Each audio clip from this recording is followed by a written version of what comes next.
Hi friends, last வீடியோட continuation தான். நேற்று சொன்னிருந்தேன் இல்லையா, அல்வா எப்படி வந்துச்சுன்னு நெக்ஸ்ட் வீடியோவில் சொல்கிறேன்னு. நேற்று பார்த்தீங்கன்னா அவ்வளோ பெரிய காய் எடுத்தேன். செஞ்சு முடிக்கிறதுக்குள்ளே ஒரு குட்டி கப்பில் தான் வந்துருந்துச்சு. ஃபஸ்ட் டைம் செஞ்சுருந்தாலும் டேஸ்ட் வந்து ரொம்ப சூப்பராக இருந்துச்சு. அதுக்கப்புறமா நானும் தம்பி பாப்பா வீட்டிலேருந்து கோயிலுக்கு வந்து கிளம்பிட்டோம். அந்த வேலை அம்மாவும் எங்கள் கூட வந்து ஜாயின் ஆகிட்டாங்க. நாங்கள் போனது ஈவினிங் ஒரு 5:30 இருந்ததுனால அவ்வளோ ஒன்றும் கூட்டமாக இல்லை, காலியாக இருந்துச்சு.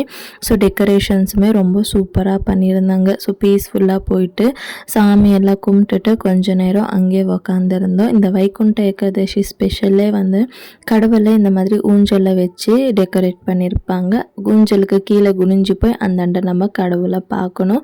ஸோ சூப்பராக கடவுள் எல்லாமே பார்த்துட்டு வெளியே வரும்போது இஸ்கான் டெம்பிள்லேருந்து வந்து ஒரு சில பேர் புக்ஸ் வந்து வித்துட்டு இருந்தாங்க. நமக்கு தான் படிக்கிறதுக்கு அவ்வளோவா இன்ட்ரெஸ்ட் இருக்காது இல்லையா, சும்மா வேடிக்கை மட்டும் பார்த்துட்டு வெளியே வந்துட்டோம். அந்த வேலை வரும்போது பாப்பா வந்து பானிபூரி வாங்கி கொடுன்னு சொல்லி கேட்டுட்டு இருந்தா.